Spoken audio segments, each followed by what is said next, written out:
২৬-এর গণ অভ্যুত্থানের পর বাংলাদেশের প্রথম নির্বাচন, তুমুল প্রতিদ্বন্দ্বিতাপূর্ণ লড়াইয়ের পর বিএনপি জোটে নিরঙ্কুশ বিজয়, চলছে উল্লাস উচ্ছ্বাস।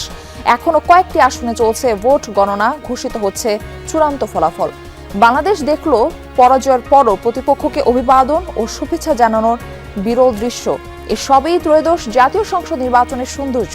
সবকিছুই তুলে ধরা হবে যমুনা টেলিভিশনের বিশেষ আয়োজন বাংলাদেশ ইলেকশনে।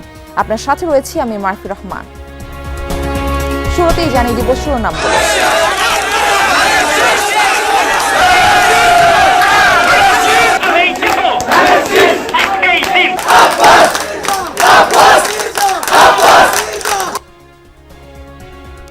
ত্রয়োদশ সংসদ নির্বাচনের বেসরকারি ফলাফলে নিরঙ্কুশ জয় বিএনপির। এককভাবে সরকার গঠনের পথে নেতৃত্বাধীন জোট, নেতাকর্মীদের বিজয় মিছিল না করার নির্দেশ তারেক রহমানের।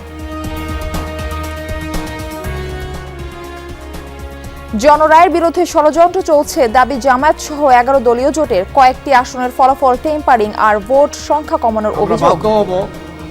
এই ধরনের চক্রান্ত এবং ষড়যন্ত্র যারা করছেন তাদের বিরুদ্ধে আন্দোলন করে তাদেরকে আমরা জনগণের মুখোমুখি করব। নির্বাচন এবং ভোট গণনার ক্ষেত্রে একটা সন্দেহ তৈরি করে এবং এই সন্দেহ নিয়ে আমরা কখনোই সামনের দিকে এগোতে পারবো না। এই বিষয়ে সুস্পষ্ট ঘোষণা নির্বাচন কমিশনকে দিতে হবে।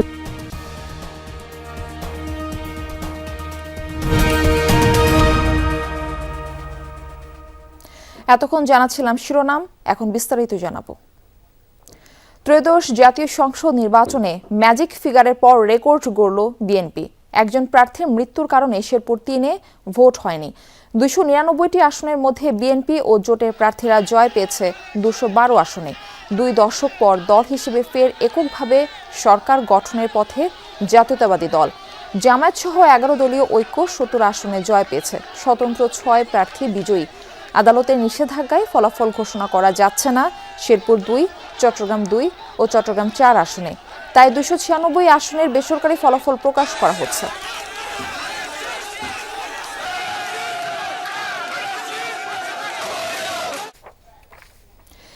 জাতীয় নির্বাচনে নিরঙ্কুশ জয় পাওয়ায় দেশবাসীকে শুভেচ্ছা জানিয়েছে বিএনপি। বিজয় উপলক্ষে নেতাকর্মীদের আনন্দ মিছিল বা সভা না করার নির্দেশনা দিয়েছে দলটি। ভূমিধ্বস বিজয় এবং সাবেক প্রধানমন্ত্রী খালেদা জিয়ার বিদেহী আত্মার মাগফিরাত কামনায় বাদ জুমা বিশেষ দোয়ার আয়োজন করা হয়েছে। দলটির পক্ষ থেকে জানানো হয়, দেশের সব মসজিদে জুমার নামাজ শেষে এই দোয়া হবে। এছাড়া একই সময় মন্দির, গির্জা ও প্যাগোডা সহ অন্যান্য উপাসনালয়েও প্রার্থনার অনুরোধ করা হয়েছে। ঢাকার বিভিন্ন আসনে ফলাফল প্রকাশ হবার পরপরই নেতাকর্মীরা আনন্দ উচ্ছ্বাস করেন। রাতে ঢাকা 8 আসনে মির্জা আব্বাসের বিজয়ী হবার ঘোষণা আসে। ফলাফল ঘোষণার পর দলীয় নেতাকর্মী ও সমর্থকদের মধ্যে ব্যাপক উচ্ছ্বাস দেখা যায়। সড়কে বিভিন্ন স্লোগান দিতে থাকেন তারা। এ সময় মির্জা আব্বাস সেখানে উপস্থিত ছিলেন। তাকে অভিনন্দন জানান সাধারণ জনগণ, দলের নেতা ও কর্মীরা। তবে দলীয় সিদ্ধান্তে তারা কর্মীরা মিছিল করেনি, নিজেদের মধ্যে আনন্দ ভাগাভাগি করেন তারা।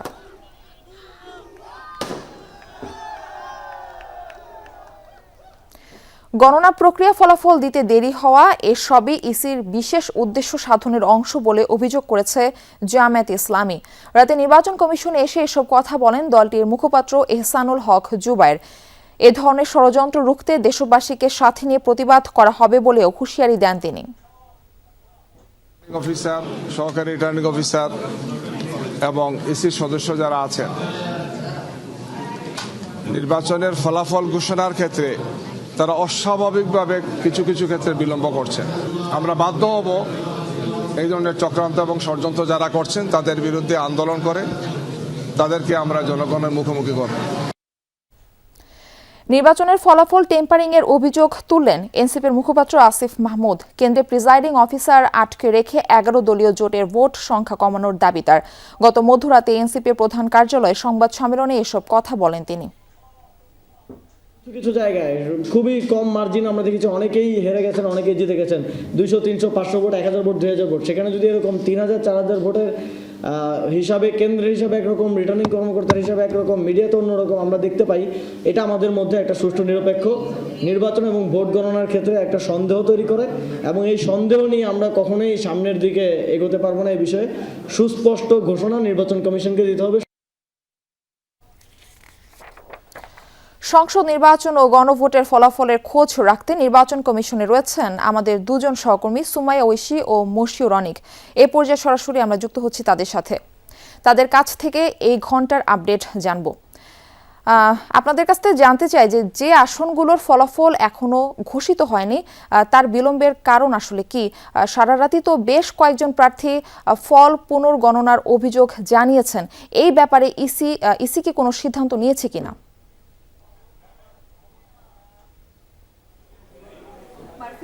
প্রথম প্রশ্নের উত্তরটা দিয়ে শুরু করতে চাই যে বিলম্বের কারণ কি। আসলে বিলম্বের একাধিক কারণ থাকতে পারে। এখন পর্যন্ত যেমনটি আমরা জানি যে 3টি আসন ফলাফল স্থগিত ঘোষণা করা হয়েছে। এছাড়া ঢাকার 16 আসন নিয়ে তো একটা জটিলতা আছে, সেটি গত ঘন্টায় আমরা সেই বিষয় নিয়ে আলোচনা করলাম। এবং এছাড়াও ঢাকা এবং ঢাকার বাইরে বেশ কিছু আসনে কিন্তু এখনো পর্যন্ত চূড়ান্ত ফল আমরা পাইনি। সেই বিষয়টি নিয়ে কিন্তু ইসির কিছুক্ষণ আগে যেমনটি মাইকে ঘোষণা করলেন যে আসলে যেই ফলাফলগুলো এখনো আমরা পাইনি সেই ফলাফলগুলোর যে কেন্দ্র এবং সেই কেন্দ্রের সংখ্যা এবং যে ফলাফল তাদের কাছে এসে পৌঁছেছে তার মধ্যে কিছুটা গড়মিল আছে। সেই বিষয়টি তারা সমাধান করবার জন্য কিছুটা বিলম্ব হচ্ছে। এছাড়া পোস্টাল ব্যালট সংক্রান্ত একটি বিষয় তো আছে। আপনি জানেন যে রেকর্ড পরিমাণ পোস্টাল ব্যালট কিন্তু এবারে নির্বাচনে মানুষ পোস্টাল ব্যালটের মাধ্যমে তার ভোটাধিকার প্রয়োগ করেছেন। পোস্টাল ব্যালটের আইন আগে থাকলেও এই সম্পর্কে কিন্তু এর আগে কখনো এত বৃহৎ আকারে বাস্তবায়ন হওয়া আমরা দেখিনি। অন্তত সে জায়গা থেকে একটা সফলতা আছেই। তবে পোস্টাল ব্যালট নিয়ে কিছু জটিলতা আছে গণনার ক্ষেত্রে। সব মিলিয়ে আসলে এইগুলোই বিলম্বের কারণ। এবং যেমনটি আপনি দ্বিতীয় প্রশ্নটি করলেন যে কেন, অর্থাৎ সারা রাত ধরে বেশ কিছু ভিডিও এবং বেশ কিছু অভিযোগ নিয়ে 11 দলীয় জোটের পক্ষ থেকে আসিফ মাহমুদ, সজীব ভুইয়া সহ বেশ কয়েকজন এসেছিলেন। কয়েকটা ভিডিও তারা ইসিকে দিয়েছেন, যেই ভিডিওর মাধ্যমে তারা বলতে চান যে এই কেন্দ্রগুলোতে ভোট কারচুপি হয়েছে বলে তাদের অভিযোগ পুনর্গণনার দাবি করছেন। সেই বিষয়ে ইসি কোনো ঘোষণা এখনো পর্যন্ত দেয়নি। তবে আমার সহকর্মী অনেক আছেন আমার সঙ্গে, তার কাছে আমি একটু আলোচনা করতে চাই যে ইসি আসলে কী ধরনের সিদ্ধান্ত নিতে পারে এই যে পুনর্গণনার যে দাবি করা হলো এই সমস্ত ক্ষেত্রে। আমি আসলে খুব জটিল কিছু বলবো না, খুবই সহজভাবে ব্যাপারটা বলি। আপনি যখন ভোটটা দিয়ে আসলেন একজন ভোটার হিসেবে, এরপরের কিন্তু আপনার কাজ হচ্ছে ভোটের যে ফলাফল তার জন্য অপেক্ষা করা। আপনার কাজ এবং প্রার্থীর কাজ কিন্তু এক, এবং এই পুরো প্রক্রিয়াটাকে সম্পূর্ণ করে রিটার্নিং অফিসার। অর্থাৎ রিটার্নিং অফিসার ভোট কেন্দ্র থেকেই তার ফাইনাল যে ফলাফল আছে, চূড়ান্ত যে ফলাফলটি, সেটি কিন্তু জানিয়ে দেয়। এখন একটা আসনে আপনার কেন্দ্র কতগুলো থাকতে পারে আমরা দেখেছি 150টা থেকে 150টা পর্যন্ত, মানে 150টা থেকে 180টা পর্যন্ত আমরা বিভিন্ন জায়গায় আসন বিন্যাস করতে দেখেছি, ছোট বড় মিলিয়ে সব কিছু। প্রত্যেকটা কেন্দ্র থেকে কিন্তু সেই কেন্দ্রের ফলাফলগুলো জানানো হয়, সেগুলো একটা সম্মিলিতভাবে একটা জায়গায় ভোট জড়ো হয়। এরপরে আমরা এখন যেখানে উপস্থিত আছি, অর্থাৎ ইলেকশন কমিশনের অফিস, সেখানে একজন ভদ্রলোক ধীরে ধীরে আস্তে আস্তে তার যে বক্তব্যের মাঝখানে কত সংখ্যায় সে ভোট পেল, চূড়ান্ত কত মাত্রা ভোট পেল, সেই সমস্ত সব কিছু বলে। প্রার্থীর আসলে এখানে ভূমিকাটা কোথায়? প্রার্থী তো কেন্দ্রে কেন্দ্রে গেল, সে তো রিটার্নিং অফিসারের সামনে থেকে সমস্ত সব কিছু জানলো। তিনি নিজেও তো একটা ক্যালকুলেশনের ভিতরে আছেন যে কী ভোটের ফলাফল হতে পারে। যখন চূড়ান্ত ফলাফলটা এই নির্বাচন অফিস থেকে জানানো হলো এবং রিটার্নিং অফিস থেকে সে কেন্দ্র থেকে খবরটা পেল, যখন দুটোর মধ্যে কোনো একটা পার্থক্য তৈরি হয়, প্রার্থীও সেটা অনুধাবন করতে পারে, নির্বাচন কমিশন অনুধাবন করতে পারে, এমনকি রিটার্নিং অফিসারও সেটা অনুধাবন করতে পারে। যেই অনুধাবন করেন না কেন, যেভাবে করেন না কেন, যদি এরকম ধরনের কোনো সমস্যা হয়, সেক্ষেত্রে যে ফলাফল সেটি পুনর্নিরীক্ষণ করার একটা সুযোগ কিন্তু ইসি কমিশন রেখে দিচ্ছে, সেটা যে দিক থেকে হোক না কেন। আমরা যেহেতু প্রার্থী নিয়ে আলোচনা করছি, আমরা প্রার্থীতেই থাকি। ঢাকা 16 আসনের একটা প্রসঙ্গ নিয়ে কথা হচ্ছিল। গতকালকে রাতে যখন কেন্দ্র থেকে ভোট গণনার পরে চূড়ান্ত ফলাফলটা দেখা হলো রিটার্নিং অফিসারের মাধ্যমে, তখন দেখা গেল আনুমানিক 1100 থেকে 1200 ভোটে কিন্তু জয়ী ছিল সেখানে যিনি প্রার্থী, বিএনপির যিনি প্রার্থী। কিন্তু সকালেই যখন আবার তার ভোটের ফলাফল জানানো হলো, তখন দেখা গেল যে 2200 ভোট সে হেরে আছে। তার মানে বিজয় উল্লাস করার পরে সে জানতে পারলো সে হেরে গেছে। তো এরপরে নির্বাচন কমিশন সেটাকে স্থগিত করলো।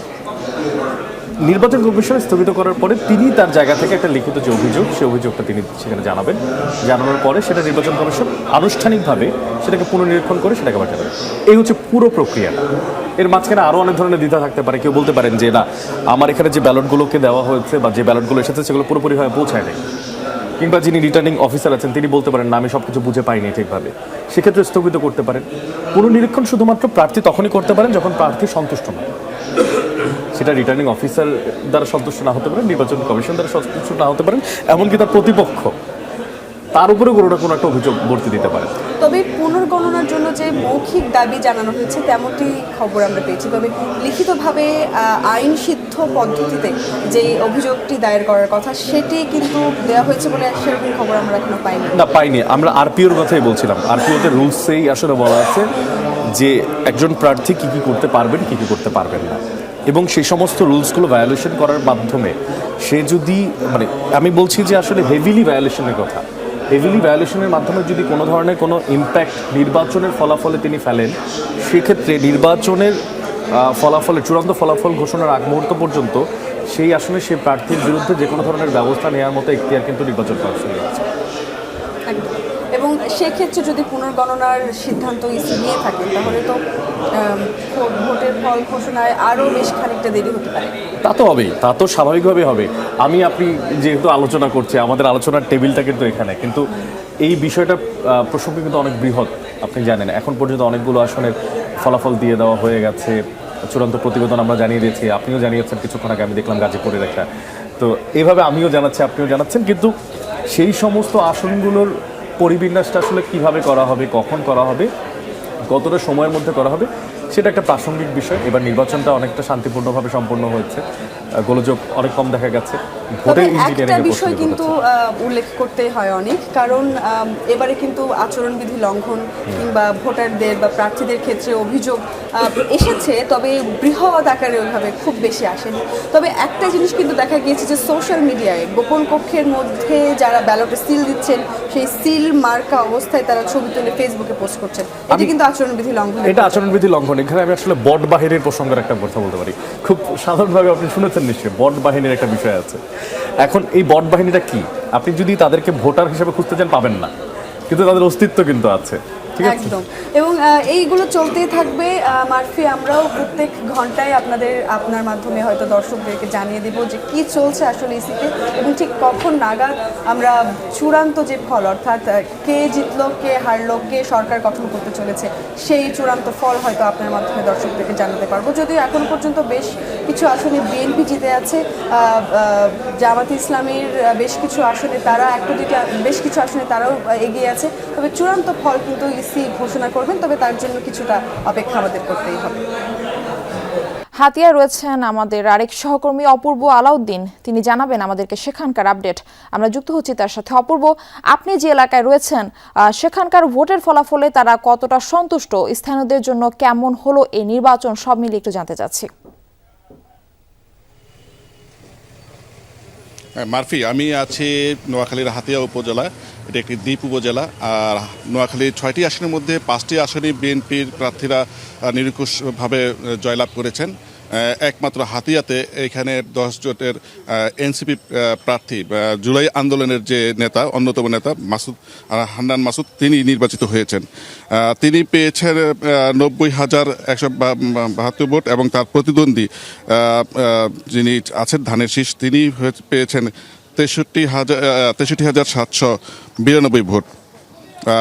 এরপরে এখানে যে আরেকজন আছেন যে স্বতন্ত্র প্রার্থী, তিনি মোহাম্মদ ফজলুল আজিম, তিনি পেয়েছেন 4,000-এর কিছু বেশি ভোট পেয়ে তৃতীয় হয়েছেন। তবে এখানকার মানুষ, দ্বীপ উপজেলা, এখানকার মানুষের প্রত্যাশা সবসময় বেশি থাকে, কারণ তাদের অনেক সমস্যা থাকে এই এলাকার, বিশেষ করে বাঁধের বিষয় এবং নৌ চলাচলের যে বিষয়টি। তারা প্রায় 17 কিলোমিটার নদী পার হয়ে মূল ভূখণ্ডে তাদেরকে যেতে হয়, এবং তারা সেখানে গিয়ে এই যোগাযোগটা রাখেন। তো তাদের প্রত্যাশাটা বেশি থাকবে সংসদ সদস্যদের কাছে, নতুন সংসদ সদস্যের কাছে, কারণ জনগণের কথাই যাতে সংসদে গিয়ে তুলে ধরতে পারেন। বেসরকারিভাবে যিনি বিজয়ী হয়েছেন হান্নান মাসুদ, তাদের প্রত্যাশাটা তাদের অনেক বেশি। আর গতকালকে যে পরিবেশ ছিল তার চেয়ে এখন পরিবেশ স্বাভাবিক হতে শুরু করেছে, দোকানপাট খোলা শুরু করেছে, মানুষজন আবার চলাফেরা শুরু করেছে। আমরা এখানে দেখছি যে অনেক মানুষজন তাদের যে প্রার্থীকে বেছে নিয়েছেন তার কাছ থেকে এই দ্বীপবাসী কি প্রত্যাশা করেন আমরা একটু জানবো, এবং সেই হিসাবে এখানে অনেক এলাকাবাসী আছেন, আমরা একটু জানবো যে আপনারা নতুন যে প্রার্থীকে নির্বাচিত করেছেন তার কাছে আপনাদের কি প্রত্যাশা। ধন্যবাদ ওনার কাছে, আমাদের ধন্যবাদ, ওনাকে অভিনন্দন হাতিয়াবাসীর পক্ষ থেকে। উনি নতুন রাজনীতিবিদ হিসেবে 11 দলীয় জোটের থেকে উনি এমপি নির্বাচিত হয়েছে। আমাদের প্রথম দাবি হলো নদী ভাঙন রোধ, মানে যেটা হাতিয়ার একমাত্র সমস্যা নদী ভাঙন রোধ করবে, যাতায়াতের ব্যবস্থা আরও ভালো করবে। একটি মাত্র ফেরি আছে, আরেকটি ফেরি দিলে হাতিয়ার মানুষ যাতায়াতে খুব সুবিধা ভোগ করবে। আর তৃতীয়ত হলো হাতিয়ায় যে রাস্তাঘাটের খুব বেহাল দশা, আশা করি উনি রাস্তাঘাটের উন্নতি করবে। আর সর্বশেষ হলো উনি যে হাতিয়াতে শান্তির স্বার্থে সকলকে আইনশৃঙ্খলা বাহিনী থেকে বা দিয়ে যেটা হচ্ছে যে উনি হাতিয়ার শান্তির জন্য নির্বাচনের আগে পরে যেসব আমরা কালকে দেখেছিলাম যে হান্নান মাসুদ নিজেও বলেছেন যে এখানে কোনো সহিংসিত ঘটনা ঘটবে না এবং তার সমর্থকদেরকে স্পষ্ট নির্দেশনা দিয়েছেন যাতে কোনো ধরনের কোনো অপ্রীতিকর ঘটনা না ঘটে এবং সবাইকে সংযত হওয়ার জন্য আহ্বান জানিয়েছেন। আমরা আপনার কাছে জানতে চাবো আপনাদের নতুন প্রতিনিধির কাছ থেকে কী চান? আমাদের নতুন প্রতিনিধির কাছে আমাদের একটাই চাওয়া যে আমরা আগামী প্রজন্ম সামনের দিনগুলোতে আমরা হাতিয়াতে কোনো হানাহানি, কোনো হিংসা রাজনীতি, কোনো অহেতুক কোনো জোট ঝামেলা আমরা চাই না। আমরা ওনার কাছে সবসময় শান্তি আশা ভরসা করব এবং আমাদের হাতিয়ার উন্নয়ন চাইব। ওনার কাছে আমাদের চাওয়া এটা যাতে আমাদের বিগত জীবনে যে ঘটনাগুলো ঘটেছেন সামনে যাতে এগুলো না হয়। গতকালকে নির্বাচন হাতিয়ার মানুষ প্রমাণ করে দিয়েছেন যে খুব সুন্দর সুষ্ঠু নির্বাচন, এমন ভালো ফলাফল ওনাকে হাতিয়ার মানুষ উপহার দিয়েছেন এবং শান্তিপূর্ণ নির্বাচন হয়েছেন। এবং এটা একটা প্রমাণ করেছেন যে হাতিয়াতে নেতাদের কাছে কোনো ক্ষমতা নেই বললে চলে, সকল ক্ষমতা অধিকারী পাবলিক এবং সাধারণ জনগণ। বারফি, আপনি শুনছিলেন যে এখানকার স্থানীয় সাধারণ মানুষ বলছিলেন যে আসলে সর্বক্ষমতার অধিকার কিন্তু জনগণের হাতেই, জনগণই নির্বাচিত করবে আসলে কে সংসদে যাবেন। তার মানে যে যিনি সংসদে যারা যে প্রতিশ্রুতি দিয়েছেন এলাকাবাসীর কাছে, বিশেষ করে স্বাস্থ্যসেবা, রাস্তাঘাট এবং এই দ্বীপ উপজেলায় যে অন্যতম যে সমস্যা সেটা হচ্ছে চিকিৎসা সমস্যা এবং হচ্ছে যে যাতায়াতের যে ব্যবস্থা সমস্যা। মাত্র 13 দিন আগে এখানে একটি নতুন ফেরি চালু করা হয়েছে। এই ফেরি চালুটি সীমিত আকারে সার্ভিস দিচ্ছে, মাত্র 2 বার আসা যাওয়া করে। দ্বীপবাসী চাচ্ছে যে এটা যাতে স্থায়ীভাবে হয় এবং এটাতে যাতে আরও বেশি বাড়ানো হয় এই যাতায়াত ব্যবস্থাটা। আর যেই এখানে আরেকটা সংস্কৃতি আছে যে হার জিতের পরে এখানে একটা ধাওয়া পাল্টা ধাওয়া, হুমকি এবং মারামারির যে আশঙ্কা থাকে, এই আশঙ্কা তারা এখনও করছেন। তবে তারা হান্নান মাসুদ কালকে তার সমর্থকদের বলছেন যে এই ধরনের কোনো কিছুতে যাতে কেউ না জড়ায় এবং বিশেষ করে হিন্দু সম্প্রদায়ের যারা আছেন তাদেরকে যাতে দেখভাল করে রাখা হয়, তাদের উপর যাতে কোনো হামলা না হয় এবং সবাইকে সজাগ দৃষ্টি রাখতে তিনি নির্দেশনা দিয়েছেন। এবং এলাকাবাসীর প্রত্যাশা নতুন সংসদ সদস্য যিনি সংসদে যাবেন তারা যেন জনগণের কথা সংসদে তুলে ধরতে পারেন। আকরাম, সাতক্ষীরার সার্বিক অবস্থা কি? আনন্দ উচ্ছ্বাস নিশ্চয়ই এখনো চলছে, এ বিষয়ে একটু জানতে চাচ্ছি।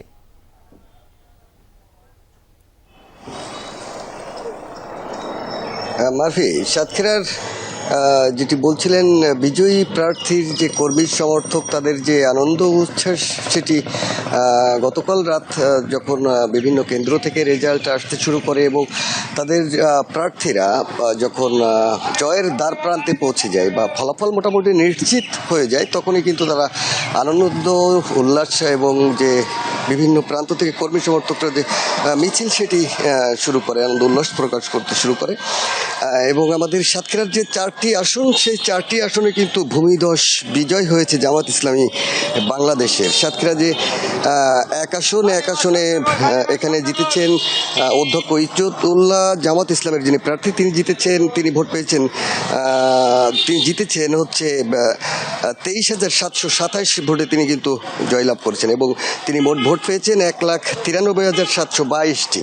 এবং সাতক্ষীরা 2 আসনে এখানে মহাদ্দেশ আব্দুল খালেক জামাতের প্রার্থী, তিনি জিতেছেন 1,50,666 ভোটে এবং তিনি মোট ভোট পেয়েছেন 2,66,959টি। এবং সাতক্ষীরা যে 3 আসন, এখানে জামাত ইসলাম প্রার্থী জয়লাভ করেছেন মহাদ্দেশ রবিউল বাশার, তিনি জিতেছেন 78,854 ভোটে এবং তিনি মোট ভোট পেয়েছেন 1,84,233টি। এবং সাতক্ষীরা যে 4 আসন একেবারে সুন্দরবন উপকূলীয়, এখানে তিনি 21,487 ভোটে কিন্তু জয়লাভ করেছেন এবং তিনি মোট ভোট পেয়েছেন 1,06,913টি। এবং এই যে জয়ের পর আনন্দ উল্লাস প্রকাশ করতে আমরা দেখেছি, পাশাপাশি যারা সাধারণ মানুষ তাদের নির্বাচনের আগেও কিন্তু আমরা সাধারণ মানুষদের সঙ্গে কথা বলেছিলাম, তাদের যে সার্বিক আশা প্রত্যাশা নিয়ে কথা বলেছিলাম। তারা যেটি আমাদেরকে ওই সময়ই বলেছিলেন যে তারা সাতক্ষীরার যে সড়কের দুর্ভোগ রয়েছে, জলাবদ্ধতা রয়েছে,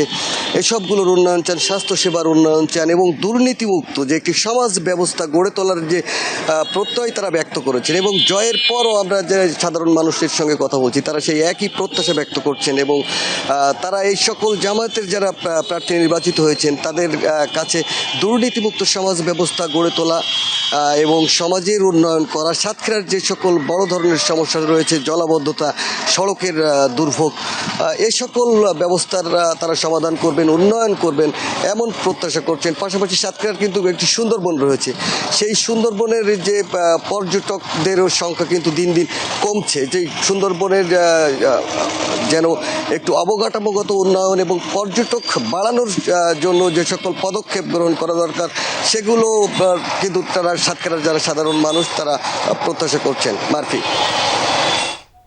এবার আমরা ব্রাহ্মণবাড়িয়ার খবরাখবর আপনাদের জানাতে চাই। সেখানে রয়েছেন সহকর্মী রাশেদ নিজাম, সেখানকার আপডেট তিনি আপনাদের জানাবেন। রাশেদ, আপনার কভার করা নির্বাচনী এলাকাগুলো কেমন দেখলেন?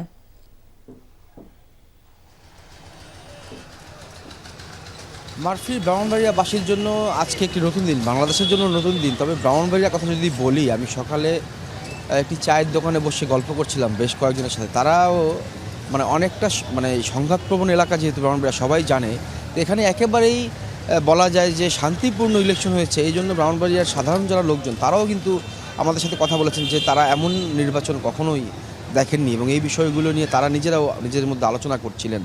এবং যেটি বলছিলাম যে ব্রাহ্মণবাড়িয়া যে নির্বাচন হয়েছে, আমরা কালকে অন্তত 100 কিলোমিটারের মতো ঘুরেছি বিভিন্ন কেন্দ্রে এবং ফলাফল ইতিমধ্যেই সবাই জেনে গেছে। তারপর আবারও আমরা বলছি, ব্রাহ্মণবাড়িয়া 6টি আসন রয়েছে। 6টি আসনের মধ্যে 4টিতে বিএনপির প্রার্থী জিতেছেন, একটিতে বিএনপি সমর্থিত যে জোট, সেই জোটের প্রার্থী জুনায়েদ সাকি জিতেছেন। আরেকটিতে, যেটি ব্রাহ্মণবাড়িয়া 2, সেটিতেও বিএনপির রুবিন ফারহানা, জানেন সবাই, তাকে বিএনপি হিসেবেই ছিলেন, তবে তিনি এখানে বিএনপির সমর্থন না পেয়ে স্বতন্ত্র হিসেবে নির্বাচন করেছিলেন, তিনি জিতেছেন। সুতরাং বলা যায় যে বিএনপির প্রার্থী এবং বিএনপি সমর্থিত এবং বিএনপি থেকে বহিষ্কৃত সবই আসলে বিএনপির প্রার্থী এই ব্রাহ্মণবাড়িয়া 6 আসনে জিতেছেন। এবং ভোটের সংখ্যাগুলো যদি বলি, ভোটের সংখ্যাগুলো কিন্তু বিভিন্ন ধরনের রয়েছে। তবে যেহেতু আলোচনা ছিল সব সময় রুমিন ফারহানাকে ঘিরে এবং জুনায়েদ সাকিকে ঘিরে, সেই ভোটের সংখ্যাগুলো আমি বলি। তার আগে একটু আপনাদের দেখাতে চাই ব্রাহ্মণবাড়িয়ার যে চিত্র। সকালে থেকে তেমন সাধারণ যে মানুষের জীবনযাপন, সেই জীবনযাপনগুলো কিন্তু সকাল থেকে আমাদের চোখে পড়েছে। তবে রাতে বেশ কয়েকটি জায়গায় বিজয় মিছিলের খণ্ড খণ্ড বিজয় মিছিল হচ্ছে, খুব বড় যে বিজয় মিছিল এরকম আমাদের চোখে পড়েনি। তো আমি ব্রাহ্মণবাড়িয়া 6টি আসনের ফলাফল বলবো না, যেই বিষয়গুলো আলোচনা ছিল, যেটি ব্রাহ্মণবাড়িয়া 2 সরাইল এবং আশুগঞ্জ, সেখানে রুবিন ফারহানা ছিলেন, সেটা অনেক ভোটারের চোখ ছিল। আর ব্রাহ্মণবাড়িয়া 6, যেটি বাঞ্ছারামপুর, সেখানে জুনায়েদ সাকি বিএনপি সমর্থন নিলেশন করেছে। সেই ফলাফলটা একটু জানিয়ে দিতে চাই। জুনায়েদ সাকি এখানে পেয়েছেন, যিনি মূলত গণসংহতি আন্দোলনের মাথাল মার্কা নিয়ে নির্বাচন করেছেন, তিনি পেয়েছেন 94,231 ভোট। আর তার নিকটতম প্রতিদ্বন্দ্বী ছিলেন দাঁড়িপাল্লার মোহাম্মদ মহসিন জামায়াত ইসলামীর, তিনি পেয়েছেন 37,965 ভোট। এই সবগুলো আসনের সংখ্যা এটা। আর ব্রাহ্মণবাড়িয়া 2-এর কথা যদি বলি, যেটা রুবিন ফারহানা যেখানে ইলেকশন করেছেন, তিনি জেতার জন্য যে ভোট দরকার ছিল তা তো পেয়েছেনই। সেই সংখ্যাটা হলো 85টি কেন্দ্র ছিল এখানে, তো 2,85,000 ভোটার। সেখানে রুবিন ফারহানা পেয়েছেন 70,902 ভোট। আর জমিয়তুল উলামা ইসলামী বাংলাদেশ, যারা বিএনপি যাকে সমর্থন দিয়েছে, খেজুর গাছ মার্কা, মোহাম্মদ জুনায়েদ আল হাবিব, তিনি পেয়েছেন 46,937 ভোট। তো এই দুটো কেন বললাম, কারণ অন্যগুলোতে তো বিএনপি সরাসরি প্রার্থীরা জিতেছে। তো এই দুটোতে হলো বিএনপি যারা সমর্থন দিয়েছেন আর বিএনপি থেকে বহিষ্কৃত হয়েছেন, এই 2 জন প্রার্থী এখান থেকে জিতেছেন। তো সাধারণ মানুষ যদি বলছেন যে ব্রাহ্মণবাড়িয়া আসলে অনেক বড় একটি এলাকা এবং এখানে আসলে রিমোট এলাকা অনেক বেশি, যেখানে সরাসরি কোনো যোগাযোগ ব্যবস্থা নেই। এটা ব্রাহ্মণবাড়িয়ার সদর বাদ দিলে অন্য যে আসনগুলো রয়েছে 6টি, এর মধ্যে বিভিন্ন জায়গায় কিন্তু এরকম জায়গা রয়েছে। এমনও জায়গা রয়েছে যেখানে একটি উপজেলার মধ্যেই কিন্তু এক জায়গা থেকে আরেক জায়গায় যেতে প্রায় 2 থেকে আড়াই ঘন্টা সময় লেগে যায়। সরাইলের যে এলাকা, সরাইলে অনেকগুলো এলাকা রয়েছে, সেখানে আপনি কোনোভাবেই যানবাহন দিয়ে যেতে পারবেন না। সেখানে নানান মাধ্যমে আপনার যেতে হবে, কখনো পায়ে হেঁটে, কখনো নৌপথে, কিংবা কখনো ছোট ছোট যানবাহনে সেখানে যেতে হবে। আবার এখান থেকে যদি বাঞ্ছারামপুর ধরেন, বাঞ্ছারামপুর কিন্তু অনেক বড় একটি আসন, যদিও এটা লোকেশনে ঢাকার কাছে, কিন্তু এই ব্রাহ্মণবাড়িয়া শহর থেকে আপনার ওখানে যেতে প্রায় 4 ঘন্টার মতো লাগবে। এরকম যে যোগাযোগের যে উন্নয়ন, সেই উন্নয়নগুলো নিয়ে মানুষের কিন্তু অনেক বেশি চিন্তা রয়েছে এই ব্রাহ্মণবাড়িয়ার ভোটারদের মাঝে। তারা চাচ্ছেন যে একটি মানে অনেক হাওরও কিন্তু রয়েছে ব্রাহ্মণবাড়িয়ায়। তো সব মিলিয়ে এই বিষয়গুলো আমরা যেমন গত কয়েকদিনে বেশ কয়েকটি জায়গায় ঘুরেছি, সেখানে দেখেছি যে নতুন নতুন রাস্তাগুলো কিন্তু বেশ কয়েক বছর হয়েছিল, মানুষজনের যোগাযোগ ব্যবস্থা কিছু উন্নত হয়েছে, কিন্তু এখন আরও যে রিমোট এরিয়াগুলো, দুর্গম জায়গাগুলো রয়েছে, সেখানে কিন্তু মানুষ শহরে কিংবা উপজেলা সদরে যাতায়াতের জন্য কিন্তু তাদের অনেক সময় লাগে। সেই বিষয়গুলো জোর দেওয়ার জন্য কিন্তু তাদের অনেক বড় চাওয়া। এবং যেহেতু ঢাকা সিলেট মহাসড়কের মধ্যে পড়েছে ব্রাহ্মণবাড়িয়া, এবং এই রাস্তা আশেপাশে অনেক ব্যবসা বাণিজ্য প্রতিষ্ঠান করেছে, সেগুলো যেন স্বাচ্ছন্দ্যে করতে পারে, নিরাপদে করতে পারে, এগুলো কি নতুন বিজয়ী যারা রয়েছেন তাদের নিয়ে আশা করছেন এখানকার ভোটাররা ব্রাহ্মণবাড়িয়া। মারফি, এখনকার মতো এই ছিল আমার কাছে। রাশেদ নিজাম, পরবর্তীতে আরো আপডেট আপনার কাছ থেকে আমরা জানার চেষ্টা করব। ধন্যবাদ জানাচ্ছি আপনাকে। আপনাদেরকে রাজধানী ঢাকার খবরাখবর এখন জানাতে চাই আমার সহকর্মী রাব্বি সিদ্দিকের মাধ্যমে আমরা যাচ্ছি তার কাছে। রাব্বি, ভোটের রাতের পর তো সবাই এখন বেশ ক্লান্ত বলা যেতে পারে, কেমন দেখছেন রাজধানীর সার্বিক অবস্থা?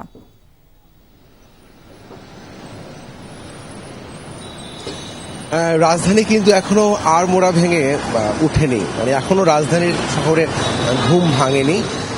ঠিক নির্বাচনী আমেজ গতকাল আমরা যেমনটা দেখেছিলাম, শহরে গণপরিবহনের সংখ্যা একেবারেই সীমিত, সেই একই রকম দৃশ্যপট কিন্তু আজও, যদিও আজকে কোনো ধরনের বিধিনিষেধ নেই, বিশেষ করে গাড়ি চলতে পারবে, অন্যান্য সকল যানবাহন চলাচলের সুযোগ আছে, কিন্তু শহর এমনিতেই শুক্রবার, তার মধ্যে গতকাল ছিল একটা নির্বাচনী উত্তাপ, নির্বাচনী উৎসব ছিল, এবং সেই উৎসবে সামিল হয়েছে পুরো দেশের মানুষ, শহরবাসী। কিন্তু আমরা দেখেছি শহরে প্রত্যেকটি ভোট কেন্দ্রে কিন্তু ভালো ভোটার উপস্থিতি।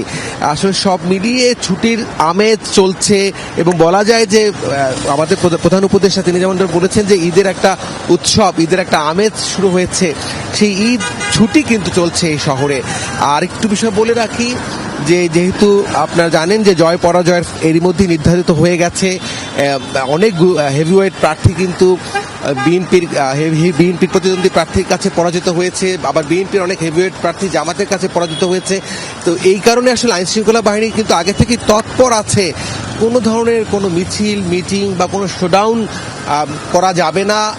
আজকে শুধু নয়, আগামীকালও, মানে নির্বাচন উত্তর 48 ঘন্টা পর্যন্ত কিন্তু কোনো ধরনের বিজয়ী মিছিল বা কোনো ধরনের কোনো রাস্তা অবরোধ, এই বিষয়গুলো কিন্তু একেবারেই নিষেধ করা আছে।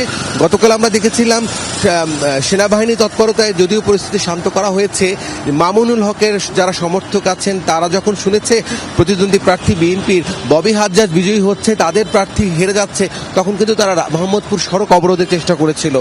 এছাড়া নির্বাচনের ভোটের ফলাফলের পর ঢাকাতে তেমন কোনো তৎপরতা, মানে প্রার্থীদের কর্মী সমর্থক তারা কোনো ধরনের কোনো তৎপরতা কিন্তু আমাদের চোখে পড়েনি। বলা যায় যে শান্তিপূর্ণ ভোট হয়েছে, এবং সেই সাথে এখন পর্যন্ত এই নগরের পরিস্থিতি, আইন শৃঙ্খলা পরিস্থিতি শান্তিপূর্ণ আছে। শহরে আপনি দেখতেই পাচ্ছেন যে আসলে একেবারেই গণপরিবহন শূন্যই বলা যায়, দু একটি ব্যক্তিগত পরিবহন আর দু একটি বাস দেখা যাচ্ছে, এছাড়া কিন্তু এই শহরে আর কিছু চলছে না। রাজধানী এখনো ঘুমিয়ে আছে, এই ঘুম ভাঙতে হয়তো বা আরও একটা দিন সময় লাগতে পারে। মারফি, গুলশান বিএনপির অফিসের সামনে আছেন সহকর্মী আরফিন শাকিল, আমরা তার কাছ থেকে সেখানকার আপডেট আপনাদের জানানোর চেষ্টা করব। আরফিন, রেকর্ড সংখ্যক আসনে জয় পেয়েছে বিএনপি, কেমন দেখছেন বিএনপির অফিসের সামনের চিত্র? মারফি, আজকের দিনের সকালটা বিএনপি নেতাকর্মীদের জন্য বেশ আনন্দের, গর্বের, সেই সঙ্গে আজকের দিনটি বিএনপি নেতাকর্মীদের গত 17 বছরের যে নিপীড়ন, নির্যাতন এবং সেই সঙ্গে জুলুমের শিকার হয়েছিলেন তার থেকে স্বস্তির। এবং কেন্দ্রীয় বিএনপি গুলশান যে কার্যালয়, সেই কার্যালয়ের সামনে নেতাকর্মীদের কোনো এখন পর্যন্ত কোনো অবস্থান নেই, তবে স্বস্তির সুবাতাস নিঃসন্দেহে বিএনপি নেতাকর্মীদের মনে বইছে, কারণ বিএনপির রেকর্ড সংখ্যক ভূমিদস্যু বিজয় তারা অর্জন করেছেন। বিএনপির পক্ষ থেকে 11:30 নাগাদ একটি সংবাদ সম্মেলন করা হবে। বিএনপি নির্বাচন কমিশন নির্বাচন পরিচালনা কমিটির মুখপাত্র মাহাদি আমিন তিনি সংবাদ সম্মেলনটি করবেন। এরপর তারেক রহমান ঠিক কখন নাগাদ এখানে আসেন, যেহেতু তিনি বাংলাদেশের প্রধানমন্ত্রী হিসেবেই অনেকাংশেই আনঅফিসিয়ালি তিনি নির্বাচিত হয়েছেন, ফলে তার শপথের বিষয় রয়েছে। সেই সঙ্গে বিএনপির এই নির্বাচন নিয়ে তাদের যে কাটাছেঁড়া, তাদের যে বিশ্লেষণ, সেই বিশ্লেষণ সম্পর্কে হয়তো সেই সংবাদ সম্মেলনে বিষয়বস্তু তুলে ধরা হবে। এবং সেই সঙ্গে বিএনপি নেতাকর্মীদেরকে আজকে মূলত বিএনপির পক্ষ থেকে বলা হচ্ছে কোথাও ভিড় না করে, বরং যেহেতু বাজজুমা সবাইকে মিলাদ পড়ার জন্য, দোয়া করার জন্য, বিএনপি চেয়ারপারসন প্রয়াত খালেদা জিয়ার জন্য দোয়া করার জন্য এবং সেই সঙ্গে কৃতজ্ঞতা স্বরূপ আল্লাহর কাছে শুকরিয়া জানানোর জন্য দোয়ার এক ধরনের নির্দেশনা বিএনপির পক্ষ থেকে দেওয়া হয়েছে। এবং মারফি, সকাল থেকে আমরা যারা সাধারণ মানুষ যারা এই অঞ্চল দিয়ে বসবাস করেন বা এখান দিয়ে যাতায়াত করেন তাদের সঙ্গে আমরা কথা বলছিলাম। তারা বলছেন বিএনপির এই জয়টা আসলে প্রত্যাশিতই, কারণ বিএনপি দীর্ঘদিন যেই লড়াই সংগ্রাম করেছে গণতন্ত্রের জন্য, বাংলাদেশের মানুষের জন্য, সেই লড়াই সংগ্রামের উপযুক্ত মানুষ জবাব দিয়েছেন। বাংলাদেশের মানুষ বিএনপিকে নির্বাচিত করেছেন। বিএনপির পালা এখন সেই মানুষের যে প্রত্যাশা, সেই প্রত্যাশা পূরণ করা এবং সেই সঙ্গে বিএনপির যে পরিকল্পনা, বিএনপির যে দেশ গড়ার যেই তাদের যেই ইশতেহার, সেই ইশতেহার তারা বাস্তবায়ন করবেন। তারা বাংলাদেশকে মানুষকে নিরাপদ রাখবেন, বাংলাদেশকে দুর্নীতিমুক্ত করবেন, চাঁদাবাজি মুক্ত করবেন এবং সেই সঙ্গে যারাই যখনই বাংলাদেশের স্বাধীনতা সার্বভৌমত্বের বিরুদ্ধে ষড়যন্ত্র করবে সেসব বিষয়ে বিএনপির পক্ষ থেকে একেবারে সামনের কাতারে থেকে সোচ্চার প্রতিবাদ জানাবেন। আর সেরকম প্রত্যাশাই মানুষের পক্ষ থেকে দফায় দফা করা হচ্ছে। মানুষ বলা হচ্ছে বিএনপির এই জয় আসলে অনেকাংশে প্রত্যাশিত জয়।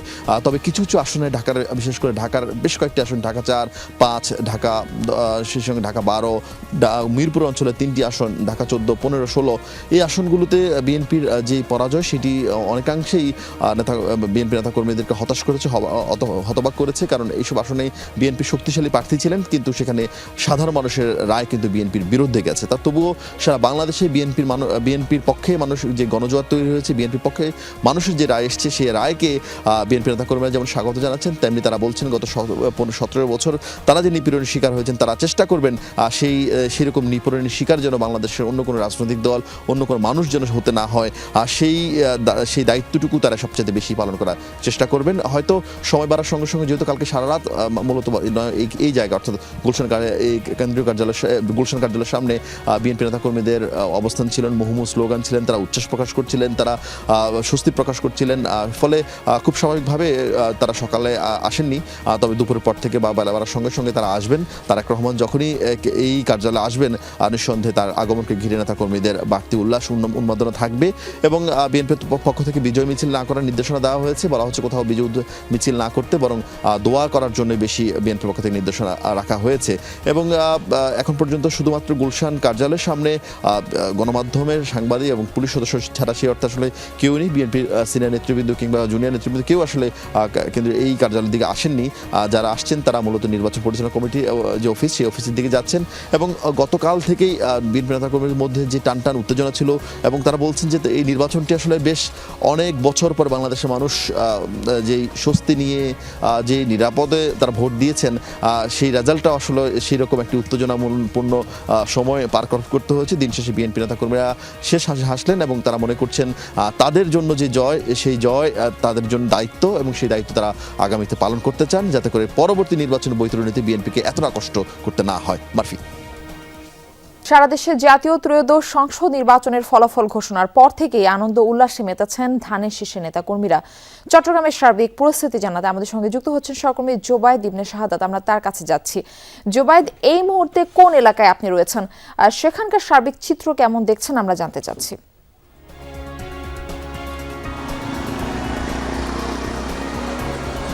মারফি, আমি এখন আছি চট্টগ্রামের কাজীরদেউরি এলাকায়।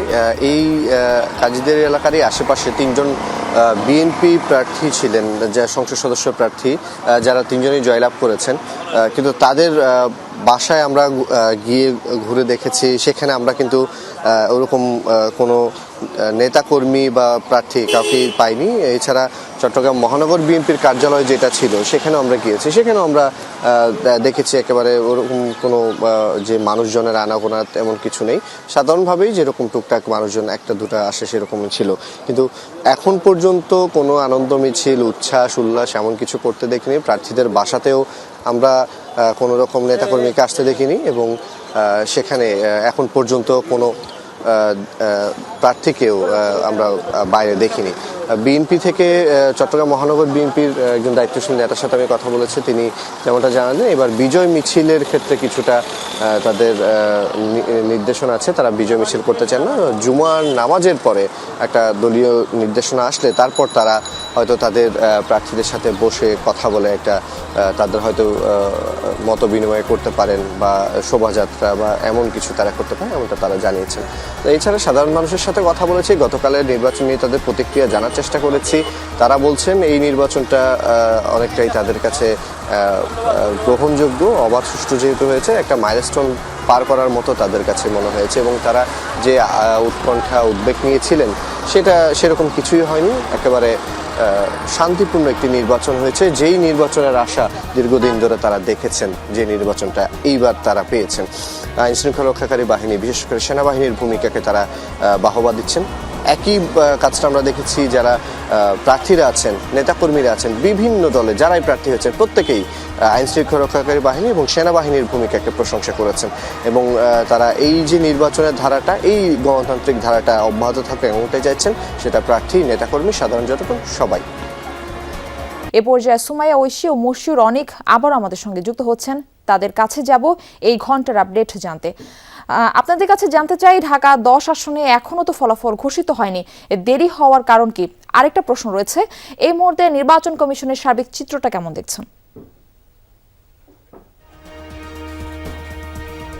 আসলে মার্ফি, দেরি হওয়ার বেশ কিছু কারণ আছে, তার মধ্যে পোস্টাল ব্যালট তো একটি। আপনি জানেন যে বিগত সময়ের চেয়ে পোস্টাল ব্যালটের আইন তো আগেও ছিল, তবে এবারে কিন্তু পোস্টাল ব্যালট রেকর্ড সংখ্যক পোস্টাল ব্যালটের মাধ্যমে মানুষ তাদের ভোটাধিকার প্রয়োগ করেছে, ফলে সেই একটি জটিলতা আছে। সেই পোস্টাল ব্যালট সংক্রান্ত কিছু জটিলতা আছে। আবার ইসি থেকে বলা হলো যে তাদের কাছে কেন্দ্র এবং তাদের কাছে প্রাপ্ত ফলাফল সেটির একটি গরমিল আছে সংখ্যায়, সেই একটা জায়গা আছে। ফলে বেশ কিছু আসনে কিন্তু বিলম্ব হচ্ছে সেই কারণেই, যদিও 3টি আসনে কিন্তু আপাতত স্থগিত রয়েছে ফল ঘোষণার, যেমনটি গত ঘন্টায় আমরা বলছিলাম মামলা সংক্রান্ত জটিলতা আছে সেখানকার প্রার্থীদের নামে। তারা নির্বাচনে অংশগ্রহণ করতে পারলেও ফল স্থগিত রয়েছে। যতক্ষণ পর্যন্ত মামলা নিষ্পত্তি না হবে ততক্ষণ পর্যন্ত আসলে সেই আসনের ফলগুলো স্থগিত থাকবে। তবে এখন পর্যন্ত আমাদের হাতে যতটুকু খবর এসেছে, বিএনপি যতগুলো ফল আনঅফিসিয়ালি ঘোষণা করা হয়েছে তার মধ্যে বিএনপি 212টি আসনে জিতেছে, জামাত জোট বা 11 দলীয় জোট জিতেছে 74টি আসনে এবং 6টি আসনে স্বতন্ত্র এবং অন্যান্য আসন। বাকি যেই 8টি কেন্দ্র বাকি থাকে তার মধ্যে যে 3টি আসন বললাম যে স্থগিত রয়েছে, মামলা নিষ্পত্তি হওয়ার পরে সেগুলো ঘোষিত হবে এবং বাকিগুলো ধীরে ধীরে হয়তো আমরা পেয়ে যাব। হ্যাঁ না ভোটেও কিছু সংখ্যা যদি একটু জানিয়ে দিতে চাই, এখন পর্যন্ত যতটুকু আমরা সংখ্যা পেয়েছি, হ্যাঁ ভোট 20,50,485টি হ্যাঁ ভোট কাউন্ট করা হয়েছে, না ভোট কাউন্ট করা হয়েছে 8,69,558টি। যেমনটি আপনি বলছিলেন যে কি পরিস্থিতি ইসিতে কিন্তু কিছুক্ষণ পরপরে আপডেট জানানো হচ্ছে। আমার সহকর্মী অনেক আছেন, অনেক আমরা বলছিলাম যে বিলম্ব হওয়ার কিছু কারণ এবং এখন নির্বাচন কমিশনেও কিছুক্ষণ পরপর ব্রিফ করা হচ্ছে। কি মনে হয় চূড়ান্ত ফল কখন নাগাদ পেতে পারি আমরা? প্রশ্নটা আপনি আমার দিকে ড্রাইভ করে দিলেন, এটা সত্য কথা, কিন্তু আমি আবার ড্রাইভ করে দিতে চাই। চূড়ান্ত ফলাফলটা আসলে যেহেতু নির্বাচন কমিশন দেবে, তাই তাদেরকে সেই সিদ্ধান্ত নিতে হবে এবং বেশ কিছুটা আসন নিয়ে জটিলতা আছে, সেটিও আপনি জানেন, আমরা জানি। সেই সমস্ত আসনগুলোর জটিলতা কখন নাগাদ ঠিক হবে এবং ফলাফল পুনর্নিরীক্ষণের জন্য কোনো আবেদন আসলেই কোনো প্রার্থী করে থাকেন তাহলে তাকে সেই পুনর্নিরীক্ষণ করার জন্য, অর্থাৎ প্রিজাইডিং অফিসার যারা আছেন সে সময়কার ওইখানে যারা রিটার্নিং কর্মকর্তারা আছেন তাদের সেই পুনর্নিরীক্ষণ করতে কিন্তু আরও বেশি সময় লাগবে। তো আসলে সময়ের কথা যদি বলতে চাই তাহলে এখন পর্যন্ত নির্দিষ্ট করে কোনো কিছু বলা কঠিন, কিন্তু আপনার মতোই আমি ড্রাইভ করে দিয়ে সেই বলটা পাস করে দিতে চাই নির্বাচন কমিশনের দিকে। এখন পর্যন্ত নির্বাচন কমিশনের যে ব্রিফটা এতক্ষণ পর্যন্ত চলছিল সেটি কিন্তু কিছুটা সময়ের জন্য বন্ধ আছে। তারা যখন আবারও ফিরবেন, তারা যখন আবারও কথা বলবেন, নিশ্চয়ই তারা এই বিষয়টা নিয়ে কথা বলবেন। তবে আপনার সঙ্গে আমি অন্য একটা বিষয় নিয়ে কথা বলতে চাই। ব্রেকিং নিউজ টপিক যেটা গণভোট, আপনি বলছিলেন যে 20 লাখের মতো এখন পর্যন্ত হ্যাঁ ভোট করেছে, তার বিপরীতে 8 লাখের মতো, একেবারে 8 লাখ অল্প কিছু সংখ্যক আসলে না ভোট করেছে। এবং কিছু কিছু জায়গাতে আমরা যেমনটা দেখেছি আসলে হ্যাঁ ভোট বা না ভোটের প্রসঙ্গের বাইরে গিয়ে জনমানুষের মনে হ্যাঁ ভোটে কী হবে এবং না ভোটে কী হবে তা নিয়েও কিন্তু একটা দোলাচল ছিল। তো সেটাকে অতিক্রম করে শেষ পর্যন্ত আমরা একটা পরিবর্তিত বাংলাদেশের যে প্রেক্ষাপট সেই প্রেক্ষাপটের দিকে যাচ্ছি এবং জুলাই অভ্যুত্থানের পরবর্তী প্রেক্ষাপটে কিন্তু সবারই একটা আশ্বস্ত ব্যাপার ছিল যে আমরা এবার পরিবর্তিত হচ্ছি, এবং সেই জায়গাটা কিন্তু গণভোটের অন্যতম একটা গুরুত্বপূর্ণ জায়গা। আমি আমার দর্শকদেরকে একটু কানেক্ট করতে চাই এই বিষয়টা নিয়ে। দর্শকরা যারা হ্যাঁ ভোট বা না ভোটের বিষয়ে কনসার্ন ছিলেন না, তারাও কিন্তু শেষ পর্যন্ত সিদ্ধান্ত নেওয়ার ক্ষেত্রে হ্যাঁ ভোট অর্থাৎ পরিবর্তিত যে পরিবর্তন, সে পরিবর্তিত দিকে গিয়েছেন। যোগ যেটি করতে চাই সেটি হচ্ছে note of dissent, talk of the town. এতদিন পর্যন্ত দোলাচল ছিল জামায়াত নাকি বিএনপি নাকি অন্য কোনো দল। এখন সেই দোলাচলের জায়গাটা কিছুটা হলেও কমেছে, প্রায় 292টার মতো আসন কিন্তু আমরা হাতে পেয়ে গেছি। তো সেই জায়গা থেকে বলেই দেওয়া যাচ্ছে যে আসলে কে সরকার গঠন করতে যাচ্ছে বা কাদের হাতে সরকার যেতে যাচ্ছে। সেই নোট অফ ডিসেন্টের জায়গা থেকে আপনার কাছে কী মনে হয় পরিবর্তিত হ্যাঁ ভোট এবং না ভোটের প্রেক্ষাপটটা কতটা গুরুত্বপূর্ণ হবে? বোলিং করে দিলাম, ব্যাটিং করে দেখতে হবে। আসলে আমার মনে হয় যে বাংলাদেশের রাজনৈতিক প্রেক্ষাপট ইতোমধ্যেই চেঞ্জ হয়ে গেছে। মানুষ কিন্তু এখন প্রচণ্ড সচেতন। বিভিন্ন জায়গায় আমরা দেখেছি মানুষ কিন্তু মার্কা দেখে ভোট দেয়নি, প্রার্থী দেখে ভোট দিয়েছে। ফলে অনেক জায়গায় আছে যে বিএনপির বেশ কিছু পরীক্ষিত মানুষ দিলেও সেখানে কিন্তু আমরা দেখেছি যে দাঁড়িপাল্লার ভোট বেশি, ফলে মানুষ কিন্তু প্রার্থী দেখে এখন ভোট দিয়েছেন। সেই রকম জায়গায় কিন্তু মানুষের যে সচেতনতাটা বেড়েছে, সেই জায়গায় আমরা বলতেই পারি যে হ্যাঁ ভোট যদি জয়যুক্ত হয়, যদি যে দল সরকার গঠন করবে তাদের যদি কোনো গাফিলতি থেকেও থাকে, মানুষ কিন্তু সেই জায়গাটিতে নিজের অবস্থান জানান দেবে। এবং যেহেতু সংসদে আমরা বুঝতেই পারছি যে জামাত হয়তো বিরোধী দলে যাচ্ছে, বিরোধী দল হিসেবেও আমার মনে হয় জামাত কিন্তু বেশ শক্ত অবস্থান পালন করবে তার জায়গা থেকে। এবং সেই জায়গায় যদি হ্যাঁ ভোট বা জনগণের রায়ের উপর যদি কোনো রকম এদিক ওদিক করার চেষ্টা করা হয়, বা যদি কোনো রকমভাবে আমরা যদি দেখি কিছুটা হলেও গাফিলতি করার চেষ্টা করা যদি হয়ে থাকে, সেক্ষেত্রে কিন্তু আমার মনে হয় যে বিরোধী দলের পক্ষ থেকে একটা বিশাল চাপ কিন্তু সরকারের উপর থাকবে। সে জায়গা থেকে কিন্তু বাংলাদেশের নতুন যে প্রেক্ষাপট তৈরি হয়েছে, সেই প্রেক্ষাপটের পূর্ণ স্বাধীনতা বা পূর্ণ একটা উপভোগ্য একটা বিষয় কিন্তু বাংলাদেশের মানুষ দেখবে। শেষবার যখন কথা বলছিলাম আমরা কিন্তু বট বাহিনী নিয়ে কথা শুরুই করেছিলাম। সে বট বাহিনীটা হ্যাঁ, বট বাহিনীটা আসলে কি? যেমন ধরুন, আপনি যদি কারো ভোটার আইডি কার্ড ডিটেলস নিয়ে সার্চ করেন, আপনি তার একটা অস্তিত্ব পাবেন, তিনি একটা হিউম্যান ইন্টাইটিটি। কিন্তু যদি আপনি বট বাহিনীর দিকে যান, তার হয়তোবা সোশ্যাল মিডিয়াতেই তার একটা অ্যাকাউন্ট আছে, কিন্তু ব্যক্তি মানুষ হিসেবে হয়তোবা একজন মানুষের বিপরীতে অনেকগুলো অ্যাকাউন্ট থাকতে পারে। আবার অনেক টেকনোলজিক্যাল হাবের জায়গা থেকেও তৈরি হয়। আমি কেন এই বট বাহিনীর কথা আনলাম, গণভোটের প্রেক্ষাপট যদি আমরা দেখি, তাহলে আমরা যেভাবে করে গণভোটের প্রচার প্রচারণা হয়েছে এবং তার পিছনের মানুষের যে স্বতঃস্ফূর্তভাবে যেই নিমন্ত্রণ আমন্ত্রণ ছিল, তা দেখে মনেই হচ্ছিল যে আসলে বিশাল একটা ফলাফলের কিন্তু আমরা গ্যাপ দেখতে পাবো। যদি আমি ফলাফল কাউন্টের কথা চিন্তা করি, আপনি বললেন অ্যারাউন্ড 28 লাখ মানুষের কথা বললেন যারা হ্যাঁ ভোট বা না ভোট দুটো যৌথভাবে দিচ্ছেন। আপনি যদি রেশিওটা দেখেন 20,50,000 আর হচ্ছে 8 লাখ, তার মানে কিন্তু ডিফারেন্সটা বড়, অর্থাৎ প্রায় 12 লাখের মতো একটা ডিফারেন্স আছে। কিন্তু তারপরেও সোশ্যাল মিডিয়া কিন্তু রিফ্লেকশন দেখা যায় না।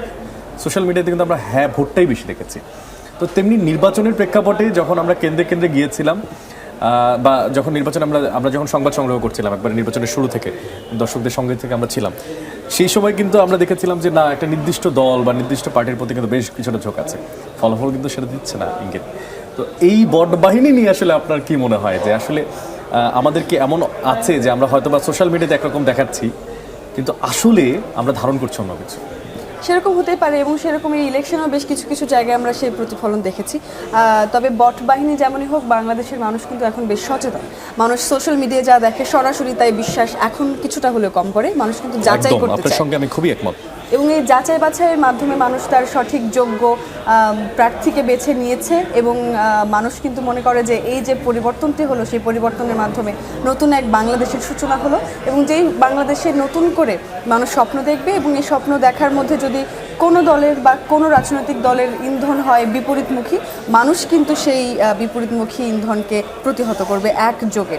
মার্ফি, আপনাদের দুজনকে ধন্যবাদ আমাদের সঙ্গে যুক্ত হবার জন্য। দর্শক, যমুনা টেলিভিশনের বিশেষ আয়োজন বাংলাদেশ ইলেকশনের দ্বিতীয় ঘণ্টা থেকে বিরতি নিচ্ছি। পরবর্তী ঘণ্টার আপডেট নিয়ে ফিরছেন সহকর্মী নাবিলা সোহার।